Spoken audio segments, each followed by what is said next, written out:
This podcast is part of the Deluxe Edition Network. To find other great shows on the network, head over to deluxeeditionnetwork.com. That's deluxeeditionnetwork.com.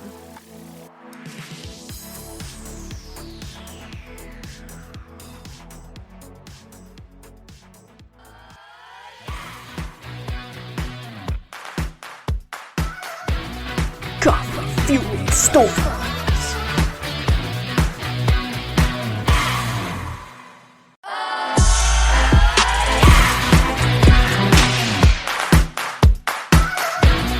Coffee-fueled stories.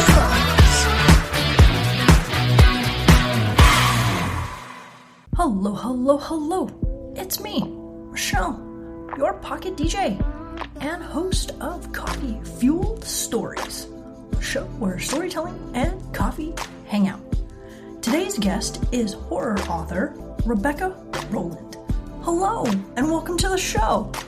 Hey, Michelle. You were one of the very first people, and I have a little special note here, so I'm gonna try not to get too gushy here, but way back when I first started the podcast, you were one of the first people to share the show. So to have you, I was blown away. I literally, here's my notes, blown away by your thoughtfulness and kindness. So to have you on the show means the world to me. Oh, well, I mean, I remember we're fellow Generation X people. So, I mean, we got to stick together, girl. Definitely.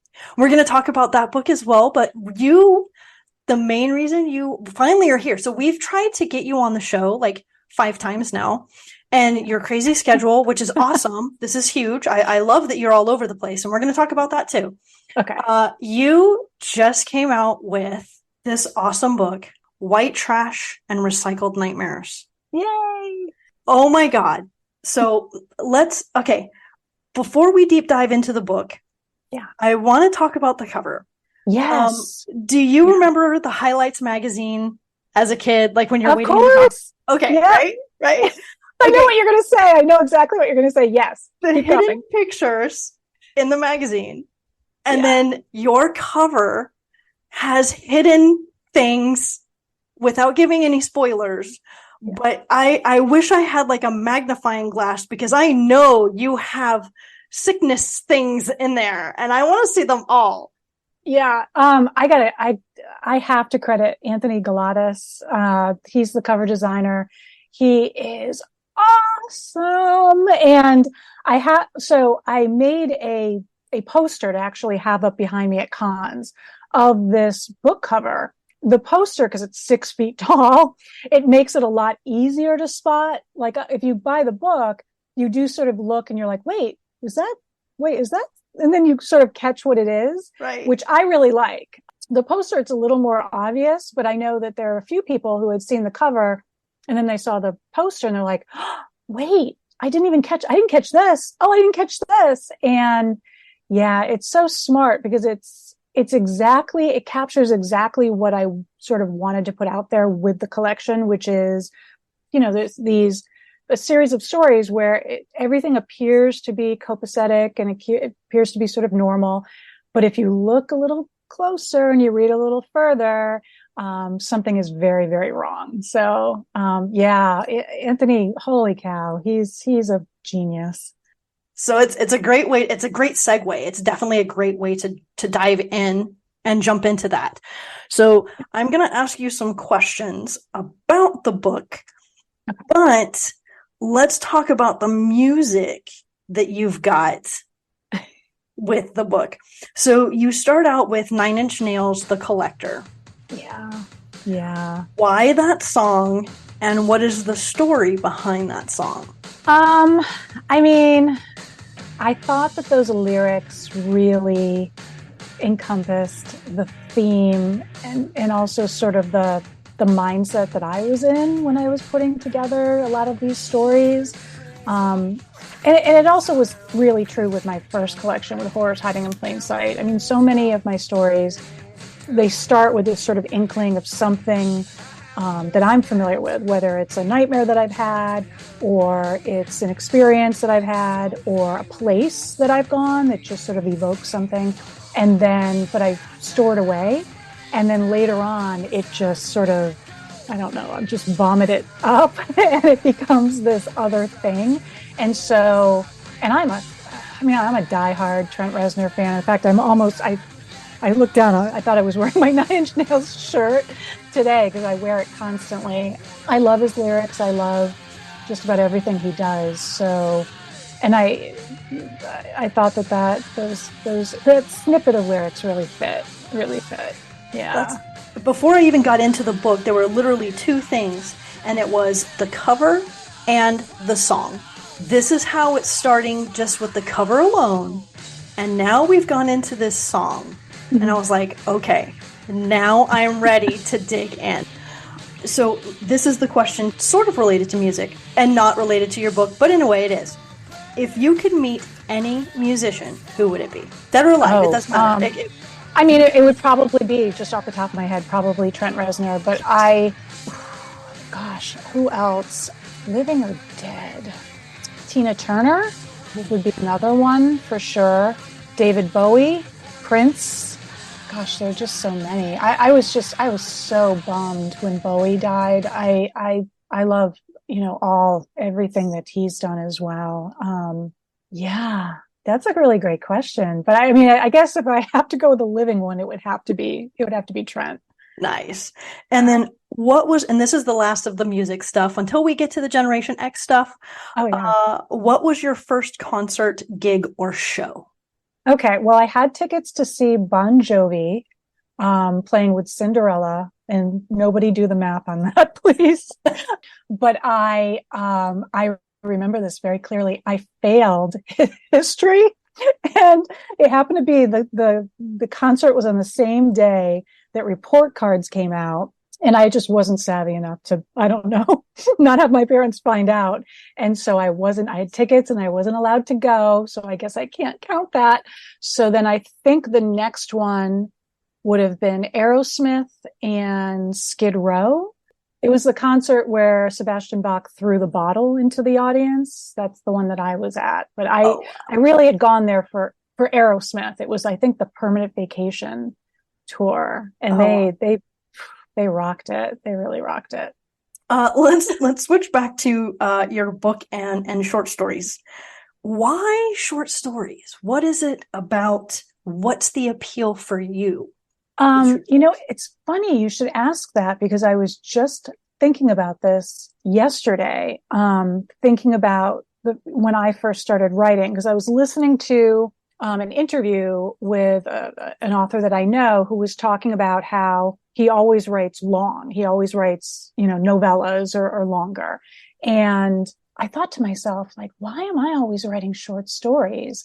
And he talked about how his first sort of piece he wrote in high school and how he had just run out of steam. Like he was halfway through this novel and he ran out of steam, and he had been passing out the pieces to like faculty members at his high school and things, and they were all reading it.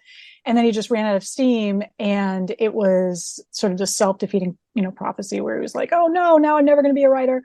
And he was talking about this whole story. And I thought, what was I writing in high school? And even thinking back in high school, I was writing short stories. And I think because even though I always read novels too, I think I've just always really enjoyed short stories. I like the condensed plot arc. I like the fact that the writers have to get so much information in a short amount of time.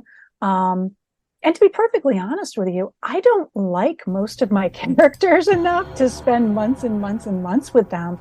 The only novel that I've written, I co-wrote with my writing partner, Michael Aloisi, and we wrote pieces, and we each kind of took one of the characters and it went back and forth.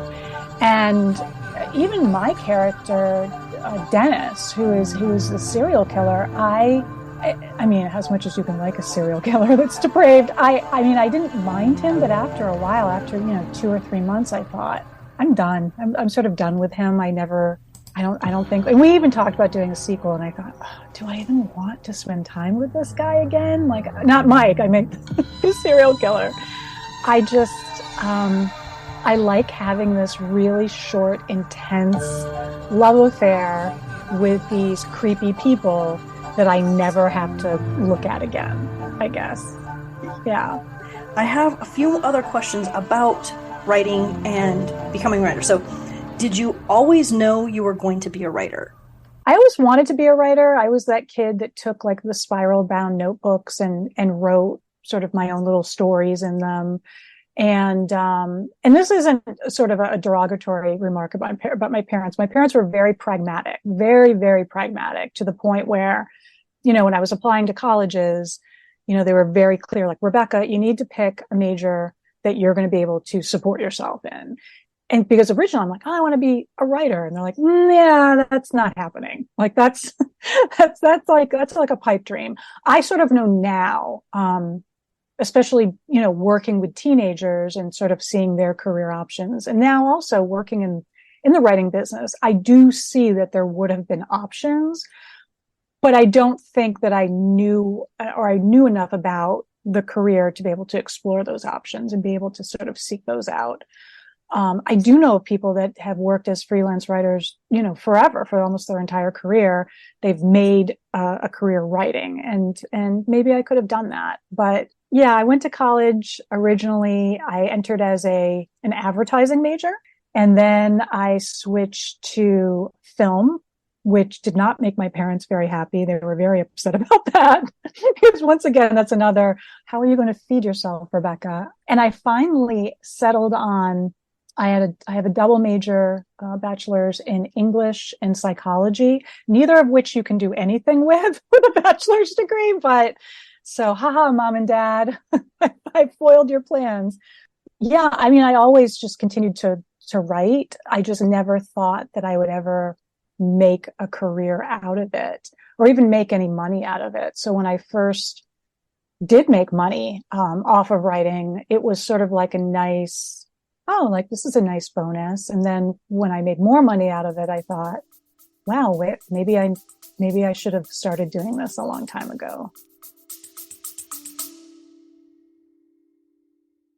Have you noticed how Coffee Fueled Stories doesn't have any ads? That's because I work tirelessly to keep this show alive. After 3 years on my own, I've decided I need to ask for your help. I've never asked anyone to subscribe. I've never asked anyone to leave a review. I've never asked anyone to rate the show. And I've never asked anyone to pay to listen. There are a few ways you can help support the show. I've created a Patreon page, Coffee Fueled Stories, and a subscription section on my podcast website. It's simple to support and help me keep my dream alive. Just click the link in the show notes to set up your paid subscription option. It's that easy. Thank you for your support. This kind of goes back to, so being Gen X, right? Boomers, our parents are boomers. So the mentality was very, very different than it is today. Today, it's all about embrace your dreams, follow your dreams. And the technology is, you can self-publish at 10 if you want to. Right.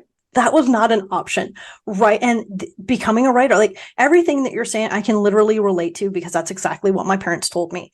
And but because technology has changed, things have changed. People don't want to wait 30 years to do something with their lives, right? There's you hear so many of these stories, and that's, you know, part of what this show is about. This is why it's important to have writers like yourself to say, hey, look, this is how it started out for me, but it doesn't have to be this way for you. Right.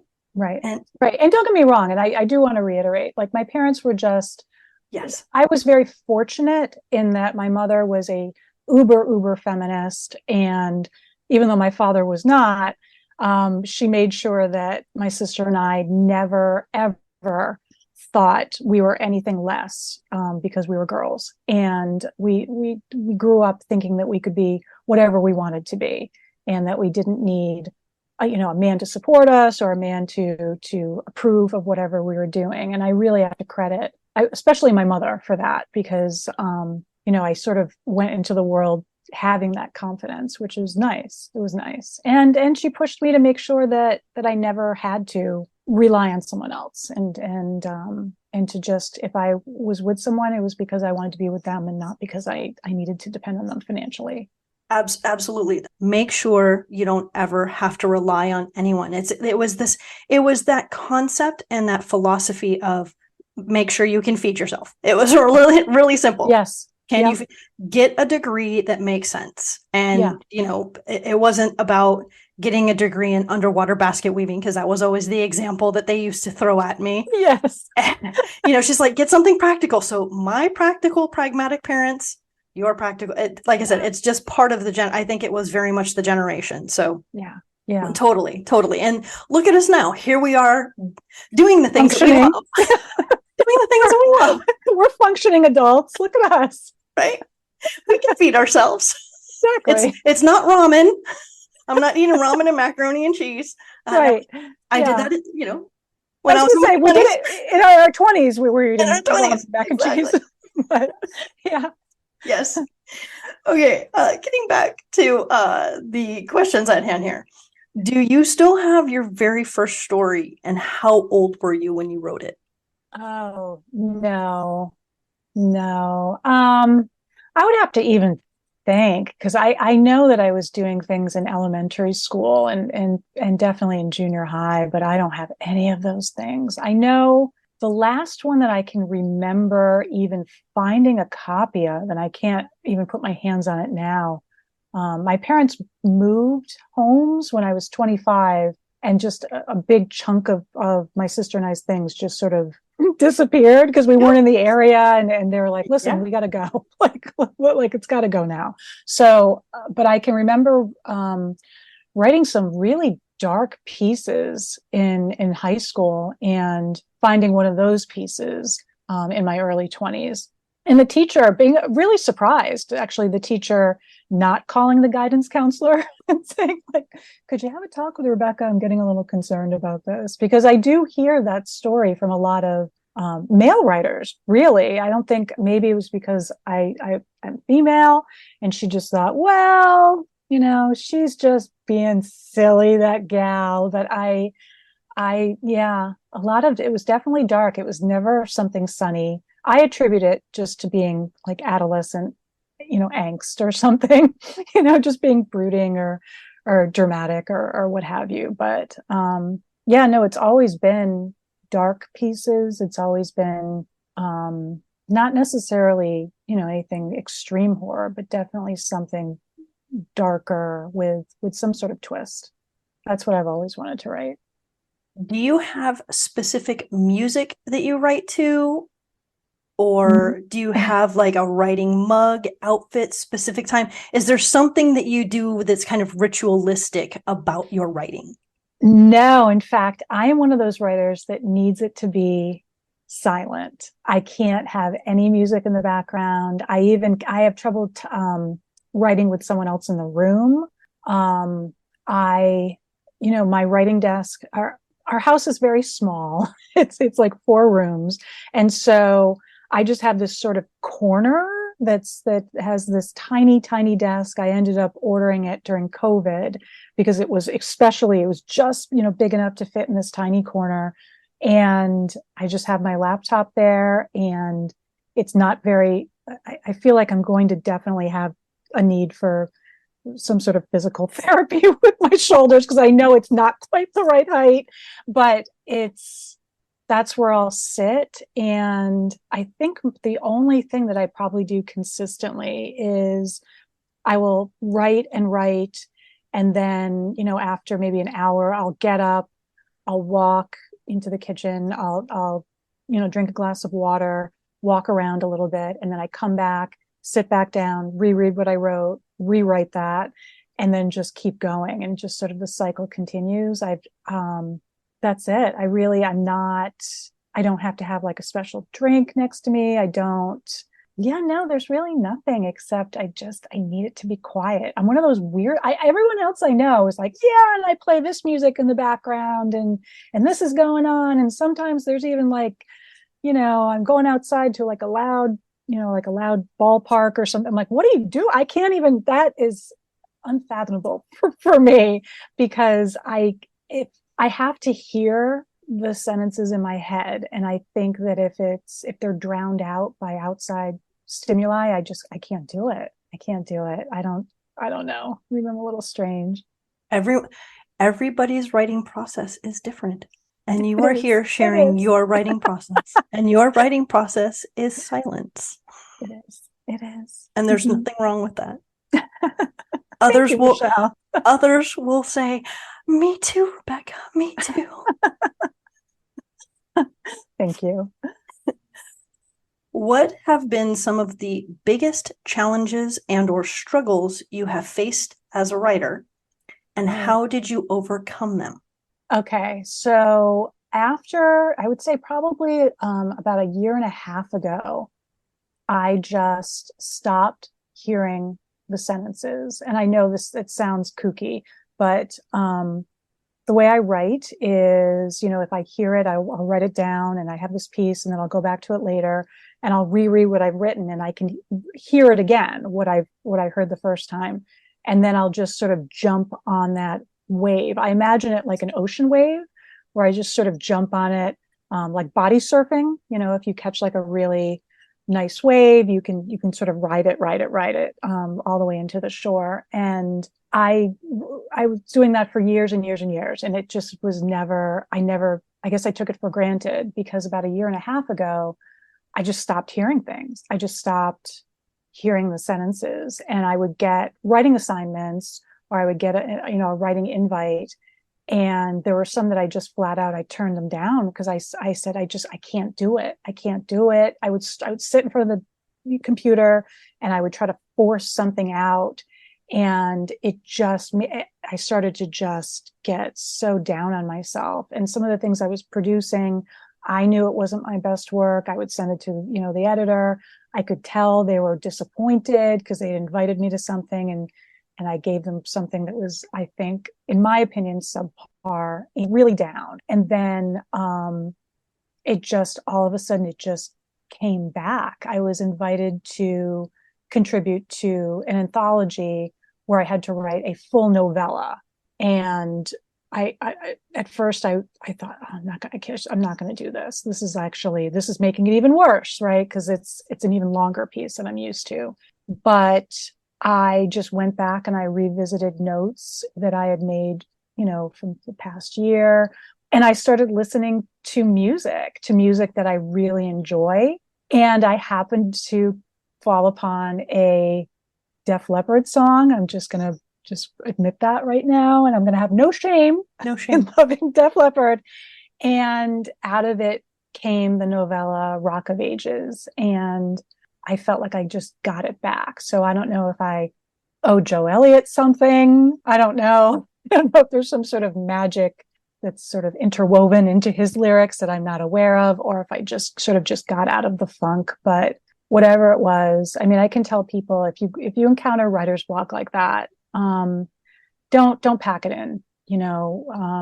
Be gentle on yourself, and it will come back. It'll come back. It's just not the right project for you right now. Couldn't agree with you more on that. So both points, like sometimes finding music. I randomly, this is kind of a little anecdote. When I was writing poetry, I started writing poetry. It was always very dark poetry. And, that was my first dabbling into writing as a teenager. And then randomly one day I was rocking out to Duran Duran. Yes. And I started writing a poem, and it was very Simon Le Bon-esque. And I'm like, where the hell did this come from? I'm like, this is not my usual, mode. Yeah. Because his writing style is so unique. This poem just came out, and I was like, you know what? I'm going to go with it. Yeah, it's the power of the Duran. As someone who has, I'll just admit it, every one of their records from the 1980s, and I mean records, yes, from the 1980s. And they were just inducted into the Rock and Roll Hall of Fame. Did you watch? I did not, but I'm so happy. I'm so happy. It was great. Yeah, very nostalgic to watch that. Yeah. Totally. Okay. So we were talking about music and how it helps influence and help with writer's block and things of that nature. But I'm going to switch to a little bit of, I'm going to ask you some questions. Lizzie Borden. Yeah. She's a Massachusetts gal. Yeah. Okay. So have you been to the house and have you stayed there? I haven't. And I will visit it at some point because I am this kind of history, despite failing history in 8th grade. I am kind of a history geek now. And so I'll visit Massachusetts, New England in general, is just chock full of all of these historical places. So I've been to most of them. Weirdly enough, I have not been to the Lizzie Borden house, but it's a bit of a ways away from me. It's down in Fall River, which is sort of southeastern Massachusetts. But yes, I will go there at some point, but I have not yet. A slapjack. I had to look that up. Yes. Do you have one? Because I want one. Unfortunately, it's illegal, but I want one, damn it.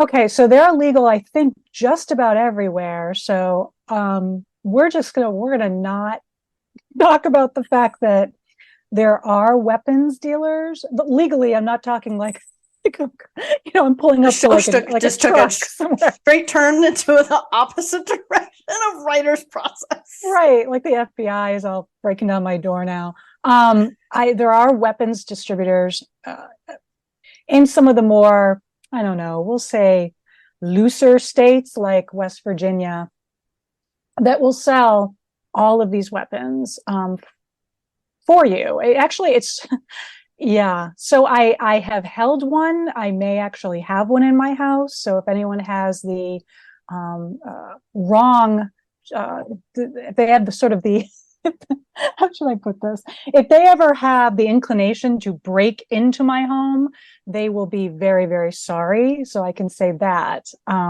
We are women after all. We can't take care of ourselves. Exactly. So yes. And the reason why a slapjack is illegal is because they used to be carried by police officers. Yeah. And the reason why they're not is if you hit someone hard enough, on their forearm, on their leg, you can actually break their bone with it because it is a piece of steel that's encased in leather. But if you hit them in the head, you could kill them. So I believe that that's why they're illegal, even for police officers. They're obviously legal in some states because they're being manufactured and sold in the United States, but not in California or the West Coast or really any of the Northeast. So if I were to have one, it would be mail ordered. We'll just say that. I don't know if you can see this. Let's see. Oh, so yeah. This is my EDC. Yeah. So explain. How do you use? Oh, where did it go? There it is. Yep. So yes. Yeah. You gotta have something. I'll take the train a lot down to New York City. It's actually not a long trip. And I'll leave out of a station in Western Massachusetts in one of the cities here. And at night, when you get off the train, you have to go down from the platform down to sort of the main train area. But then to get to the parking garage, you actually have to walk down this sort of dark area that is, it's what I guess we would used to joke like, oh, this is like Rape Alley. And that's exactly what it feels like. So when I'm leaving the train, after dark and then getting to my car, it becomes like a sprint and it's very unnerving. I actually have gotten more and more angry about it every time I do it because I'm angry that I even have to think about this. Mm-hmm. I'm sure men would have to think about it as well, but maybe not as much as women do. I've definitely considered carrying something with me, just in case. So, but yeah, so the slapjack, I think may even appear in more than one story in White Trash. I know it's definitely in the Tom Morello story. Yeah. I won't say anything more. I was like, I can't say anything else because we want no spoilers. Yeah. But yes, so situational awareness is, that's key. And my father-in-law, I love him. He made a point. He got me like every type of weapon I could carry on me so that I could walk from my English building to the parking lot. I love it. And I still have all of these. They're not really weapons. It was a flashlight with like a scalloped edge. Yeah. And he would always go for the eyes. Yeah. And then he got me pepper spray. He got me a stick to put in my car. Like every weapon I own, I attribute to him and my best friend, who's a special forces guy. That the EDC, that's actually, he gave me that. Yeah. So, you know, right. Which is, I mean, it's sad because you and I we just talked about being like financially independent and not having to rely on anyone and sort of being raised, you know, to believe that. And yet when it comes down to it, you know, it's a scary world out there. It's frightening. It's frightening. It really is. Yeah. And that is the beauty of horror, because we get to live out some of the things that we wouldn't necessarily be able to do. And that's why, Absolutely. Yeah. you know, some of these stories, again, without any, we're not giving away anything. I'm going to switch to, you mentioned, so you mentioned, we talked about slapjack, but you also mentioned maple syrup a few times. Really? Yes. Have you ever been tapping? I have not, but I always, and I'm not a big, you know, I know you're really disappointed in me. You and I have talked about this, how I don't drink caffeine. You know, I don't. I'm not disappointed, Rebecca. This is a coffee fueled podcast. So, it's okay. That is not a prerequisite to be on the show. I mean, of the show. That's and you write amazing stories. Hello. Well, I not only do I not drink caffeine, I also am not a sugar person. Like I'm to the point where even orange juice for me, like I have to put ice cubes in it or water it down with water. It's just not, it's not something that appeals to me. And so maple syrup, very rarely do I ever taste it. But if I ever do have pancakes or waffles or something, if I were to say maybe once every 2 years, I would have something like that.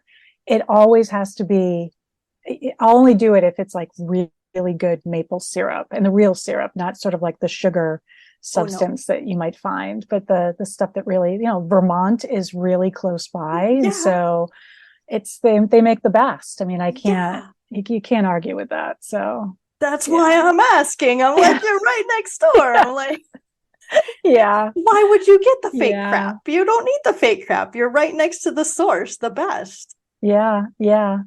Okay, so just so you know, this in my mug here, because we are having a late chat, this is actually decaf chai. Oh. So because I knew having coffee, this, even though I want it, don't get me wrong, I wanted to have coffee with you. I was like, I probably shouldn't though. So this is a decaf chai, vanilla chai. And then I added just a splash of creamer, just because I like the color I like that light caramely color. And so this is not very sweet. This is not like a Starbucks type of chai. It's literally 2 tea bags and a splash of creamer. Like nice. So the vanilla chai is already flavored. So delicious. I totally hear you. Yes. Yeah. It's been finally like delicious weather. So I'm like, I can and that's why my cheeks are actually a little bit warm right now. Actually, I had to turn the heater on. Yeah. I had to turn the heater on in here. Yeah, we just turned on our heat yesterday for the first time. You know, it becomes like this contest, like how long can we, like, well, because we're in New England, right? So it's just getting colder and colder, and I'm like, how long?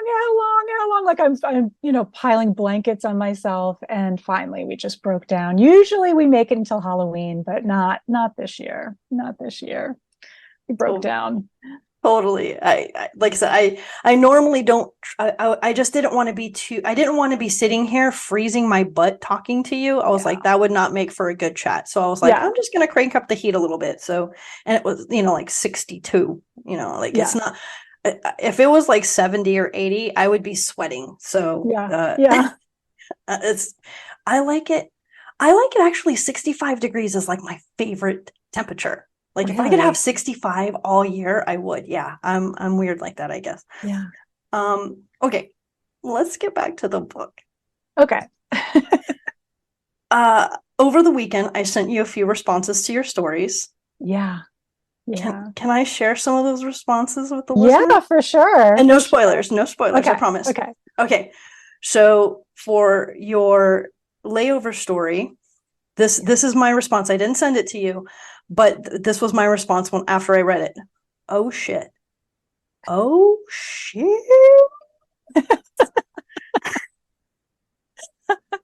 The perfect costume. Oh wow. Oh damn.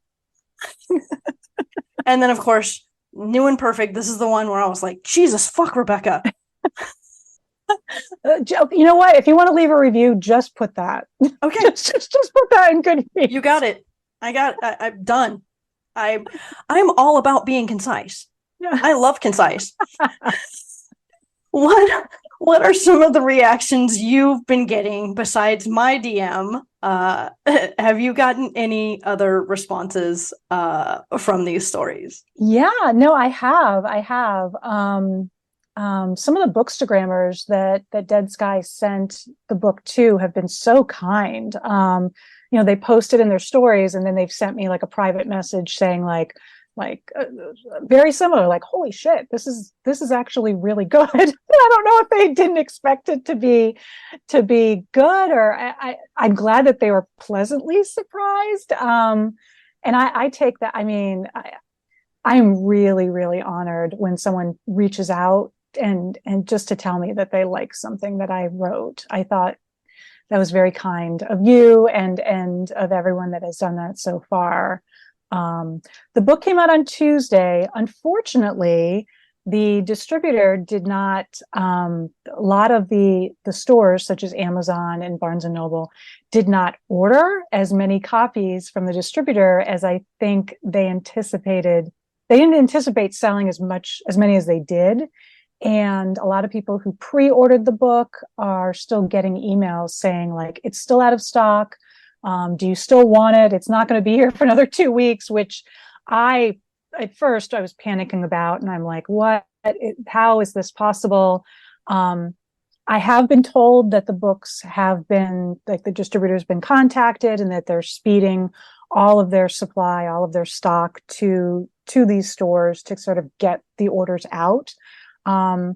It's very flattering to know that they ran out of stock so quickly. They ran out of stock on the first day, but it also makes me very worried because I know that if I order something, especially if I pre-order it, and then on the day that it's supposed to go out, I'm told like it's out of stock and you may not get it for at least 2 weeks, I'm angry. I understand it's not the author's fault, and it really isn't my fault, but I get it. And I don't want people to kind of forget about the book and think, well, like, oh, forget about it then. I'm not even going to bother, because I ask that people just hold tight, please.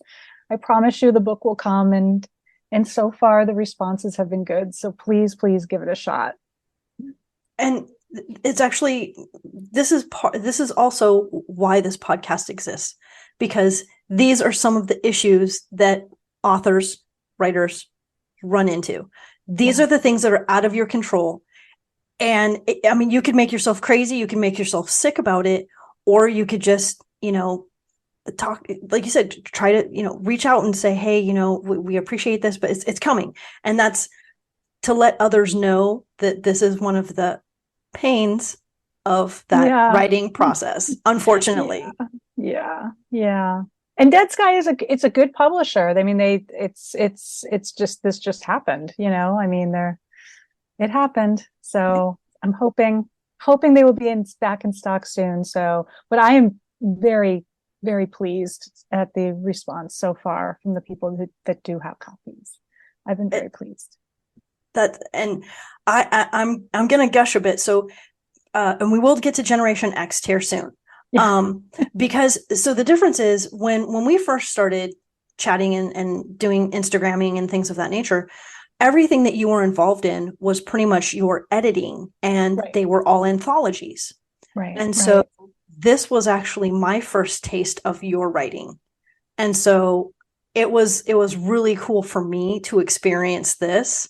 And like I said, I was just like, holy crap, like, good Lord. I was like, wow. I'm like, and every story I had a different response. Everyone was just like, I would go out there and I would tell Brandy, because I kind of have to take a break. I'm kind of like with you with the writing process. I need to give my eyes because I unfortunately have to wear reading glasses. Yeah. So I can only read for about an hour at a go, and then I have to give my eyes a little bit of a break. And so I'll read and then I'll go out there. And then I was like, can I tell you about the book? Can I tell you about the stories? And she was like, yeah. And so I'm like, oh my God, baby. Holy crap. I'm like, this writing is really good. Oh. It's really disturbing. I like it. I think you need to read this one, because a lot of the time she's like, we both have massive TBR books, stacks. Yeah. And so the last thing I want to do is add to her TBR. Yeah. Yeah. You're going to need to read this one. You're going to need to read this. This is really good. So that's so kind of you to say. Thank you. Thank you. Like it was my honor. It was so cool. Like I said, because we were trying to do this back in March. And I think you had just come out, was that the American Cannibal? Yeah, American Cannibal. Yeah.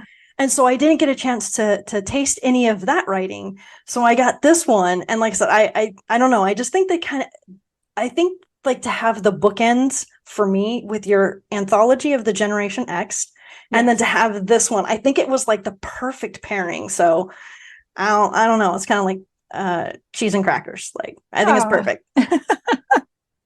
Well, thank you. Thank you. So that being said, you kind of, I don't know if you, I'm just going to ask the question and you can kind of like answer again or not. Mm-hmm. Is there a story that you're not ready to publish or write because it's too much or over the top? Like, you're like, I probably shouldn't write that one.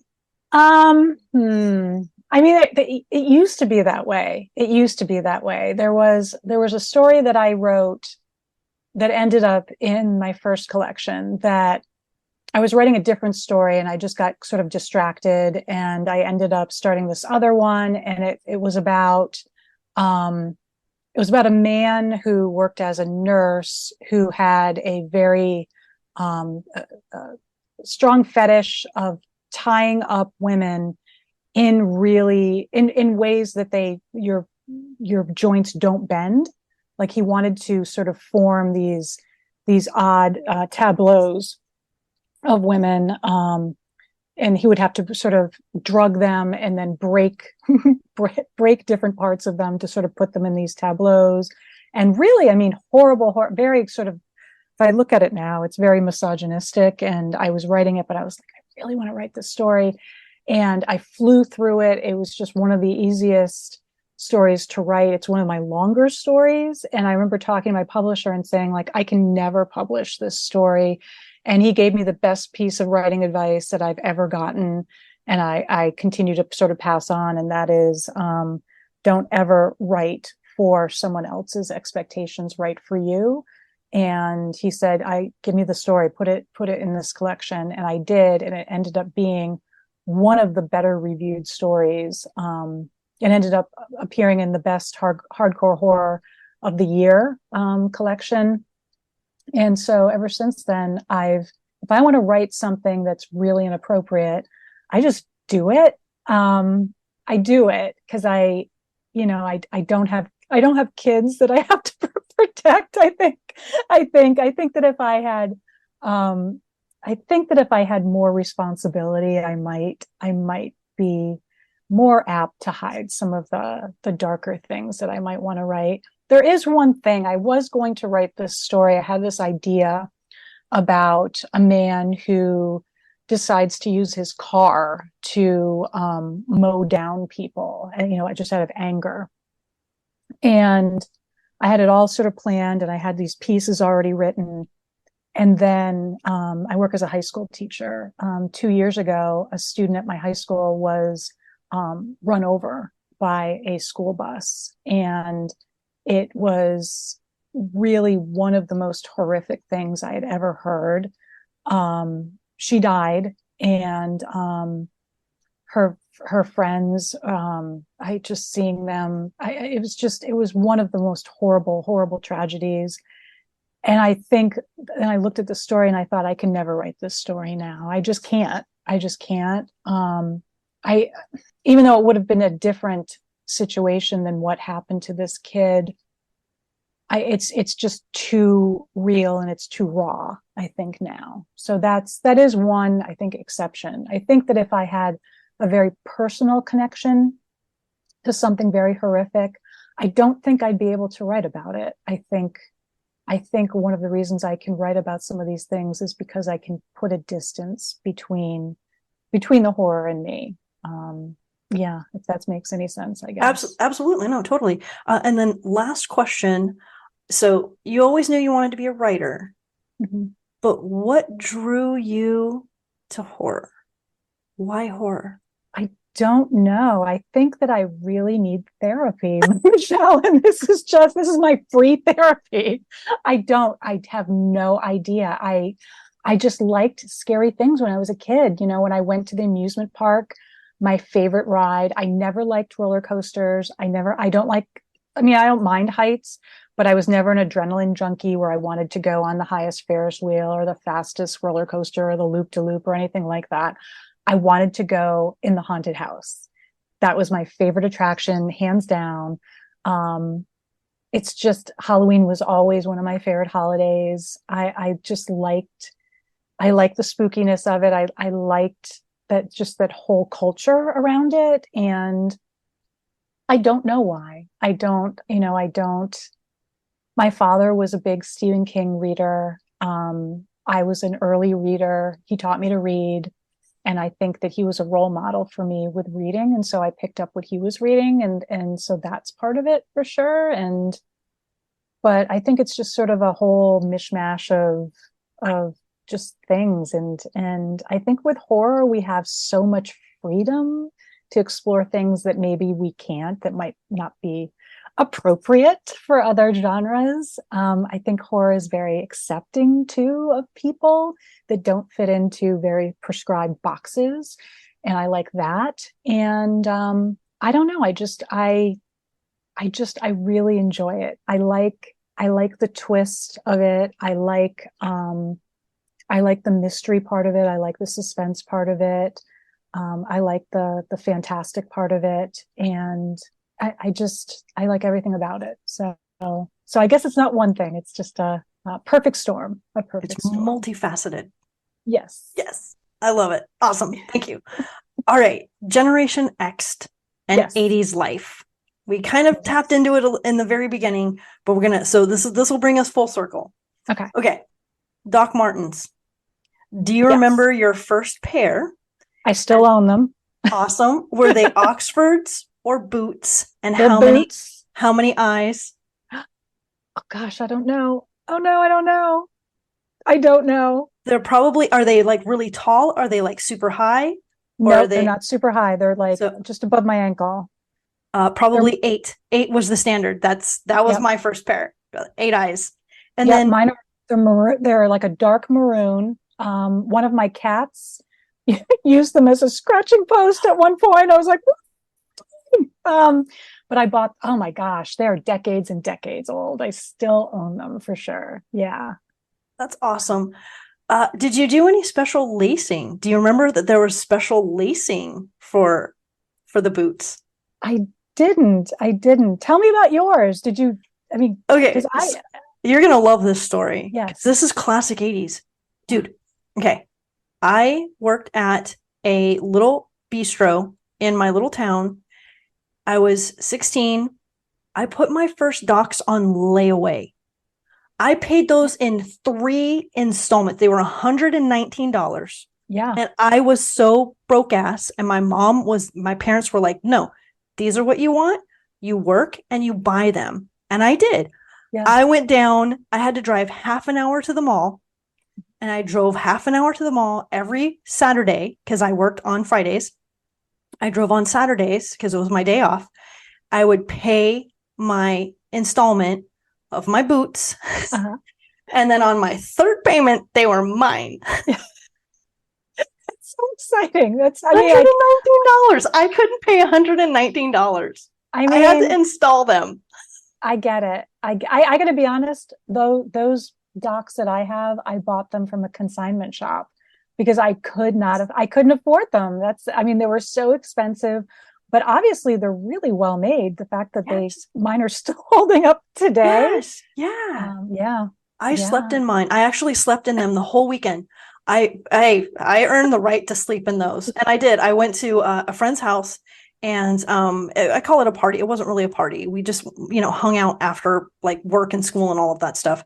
And I remember I was in my bomber jacket and my boots, and I was on the love seat, and I just slept with my boots sticking up above the love seat arm. And they're like, "Are you going to take those off?" And I was like, "Hell no. I just worked 3 weekends to pay these off. Are you crazy? These are never leaving my feet." Yes. No, no one is going to. No, unfortunately, I don't. They died. I wore the crap out of them. Yeah. I had tons of jobs before I went into the military.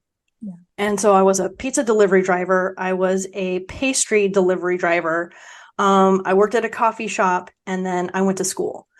So those boots got a lot of wear and tear.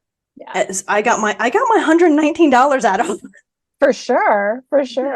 I did. Okay, so you had mentioned David Bowie earlier. Yes. So I've actually got David Bowie on my piece of paper here.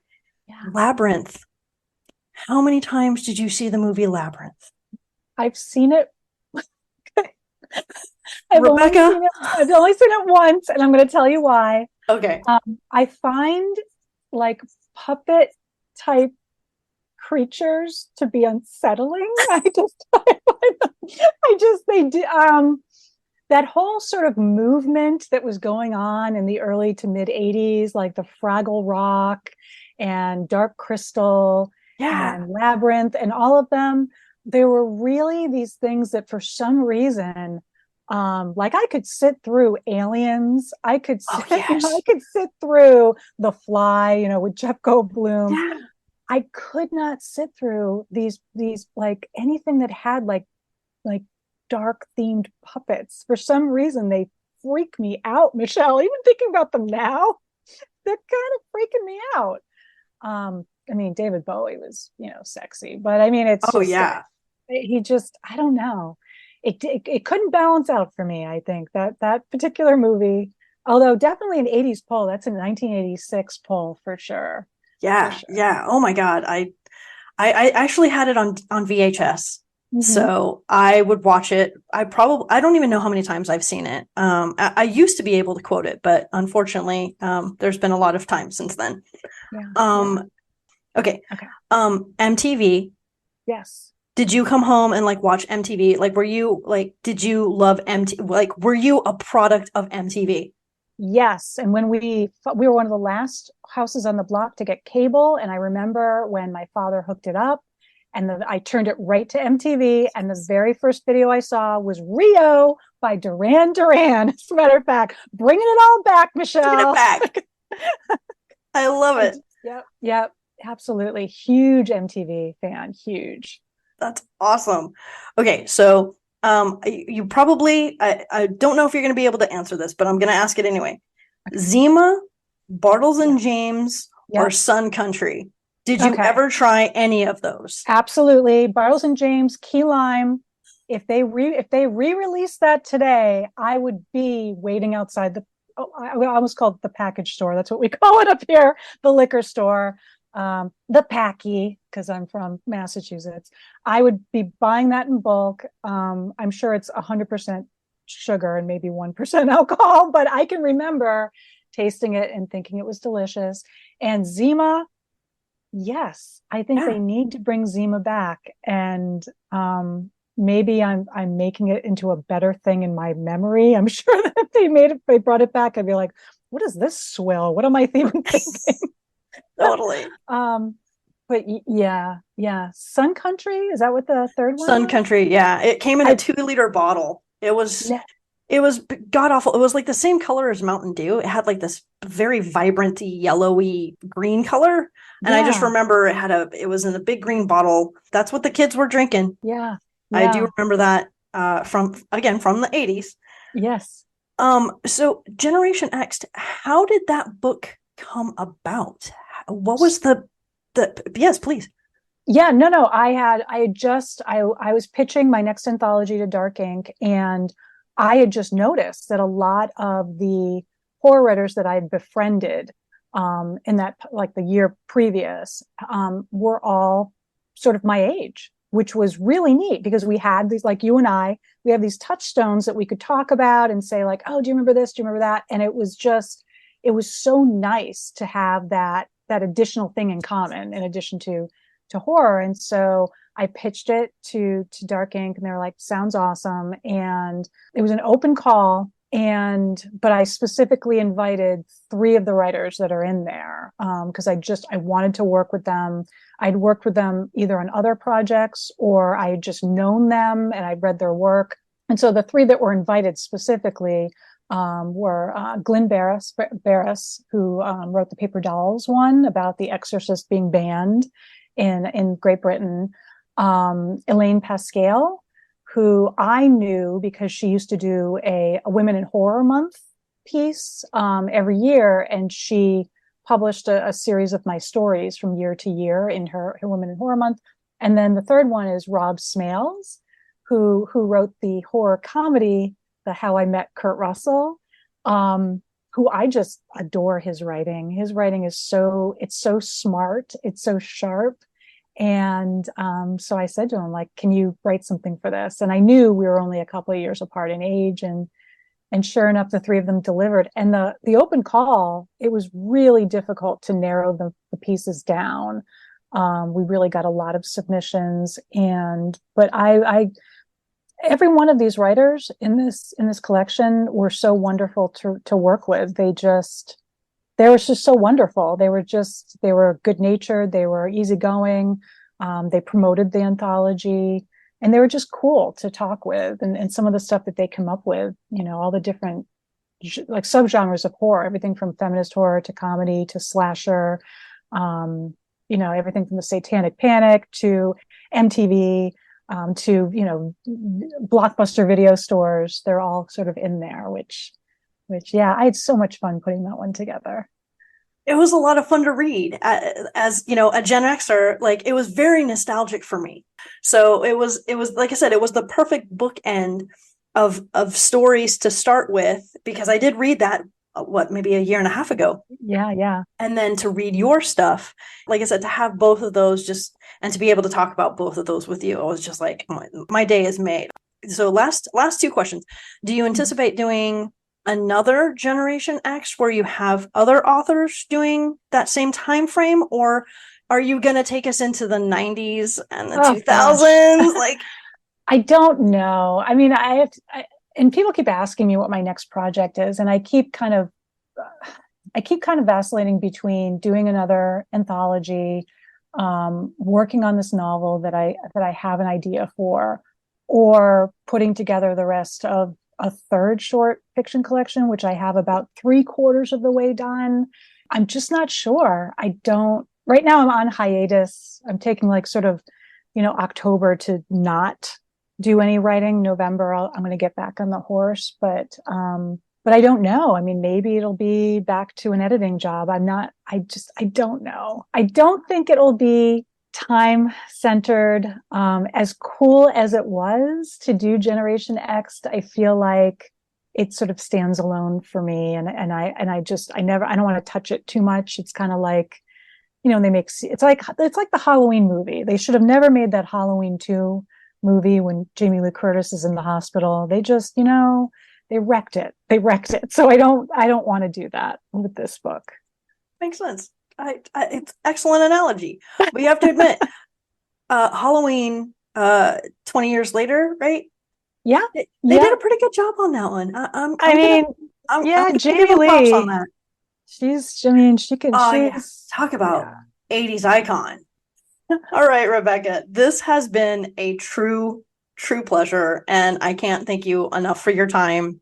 Thank you so much for having me on. I had a great time, Michelle. Thank you. I would love it if you would send us off with my "Go forth and be magical." If you would, I don't know, can you say that in is there like a New England accent? Go forth and be magical, dude.